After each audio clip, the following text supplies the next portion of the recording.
Bonjour à tous, donc aujourd'hui on va faire une introduction à Visual Basic 2010 Express.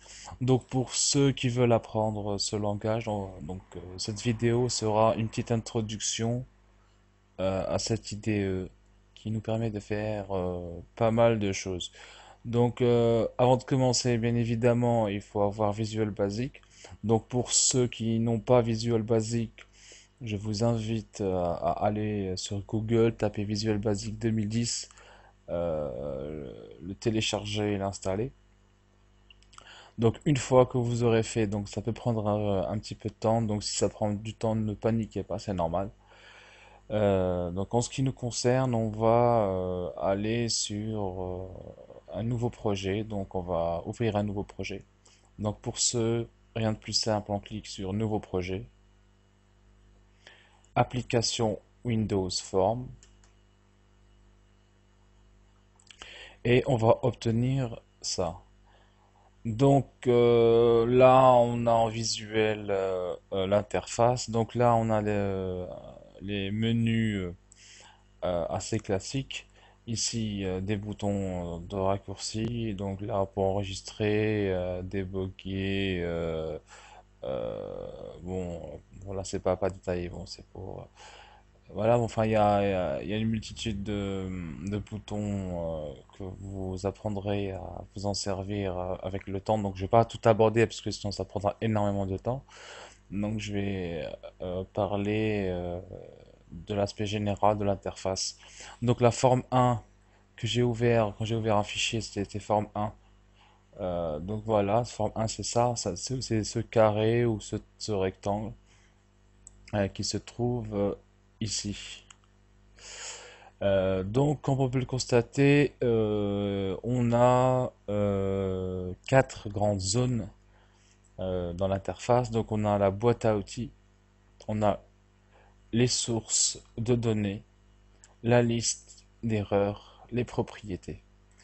Donc, tout d'abord, on va commencer avec la boîte à outils. Donc, la boîte à outils, c'est quoi? Donc, si vous êtes programmeur et que vous voulez faire un programme, c'est comme un maçon ou un cuisinier ou je sais quoi, il faut des outils.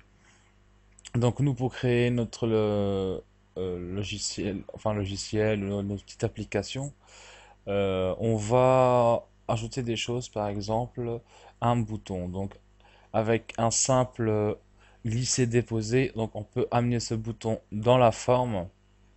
Donc on a le bouton 1 par exemple. Si on va ajouter par exemple un checkpost qui est une case à cocher, donc c'est l'espèce de case à cocher que vous avez certainement rencontré.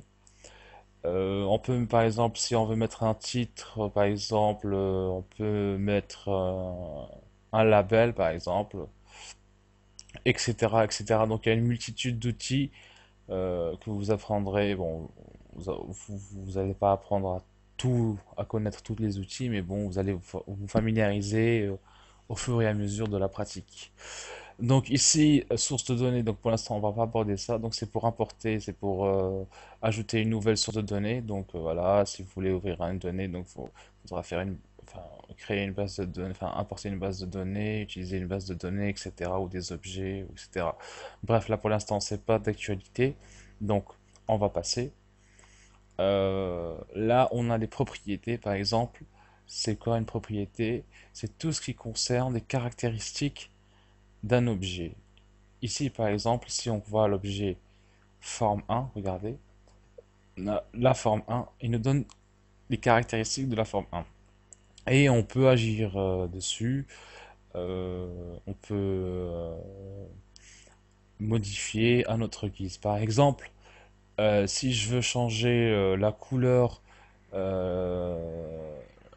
enfin le fond la couleur de fond de forme 1, c'est simple. Donc on va sur par exemple back color, on fait contrôle et là, on peut changer à notre guise. Donc là, c'est les couleurs qui respectent la charte Windows, puisque Visual Basic c'est Windows. Là, donc ça c'est une palette de couleurs web.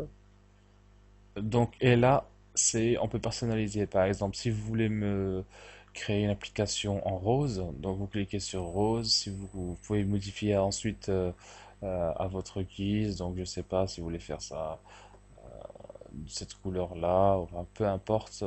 Donc vous pouvez agir dessus.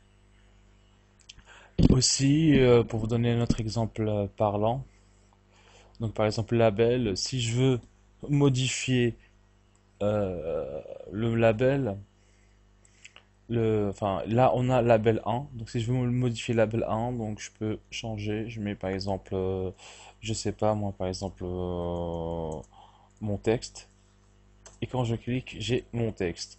Après par exemple si j'ai envie de modifier par exemple la police ou la taille, etc. de ce label, c'est simple. Donc par exemple, je vais aller sur là, donc sur font. Donc je clique là, je clique ici. Par exemple, j'ai envie de le mettre en gras et en grand. On va dire, tac, je clique sur ça, je mets OK et j'ai ceci. Donc oui, il y a plein de possibilités. Donc après, on peut modifier plein de choses. Je sais pas si, par exemple, dans forme, si vous voulez, par exemple, créer. Donc là, par exemple, on va dire que c'est une calculatrice. Donc je vais mettre, par exemple, calculatrice. Tac, donc ça modifie ici la calculatrice. Et si par exemple je veux mettre mon propre logo ou un truc comme ça, donc je vais là, icône, et là je peux chercher mon image et je la rajoute, etc. etc. Je la rajoute et puis vous l'aurez ici par exemple. Donc voilà ce que peut permettre Visual Basic. Donc là c'est vraiment sommaire. Ah oui, je vous ai pas dit. Donc la liste d'erreurs, donc quand on met ça, par exemple, on va avoir un programme, etc. Et s'il y a on écrit des codes, etc. Et s'il y a des erreurs, vous aurez le rapport d'erreur ici, ou l'avertissement, ou des messages, etc. Donc pour avoir le code, par exemple, d'un bouton, pour coder plus tard, etc. Par exemple, c'est simple, on fait un double clic, et on a quoi? On a ça. Et c'est là qu'on va coder, etc., etc. Ensuite, bon, on va déboguer. Pour déboguer, bon, on va appuyer sur ça ou F5. Donc voilà un petit peu les, ce qu'on, ce que je peux dire concernant mon introduction ou l'interface de Visual Basic.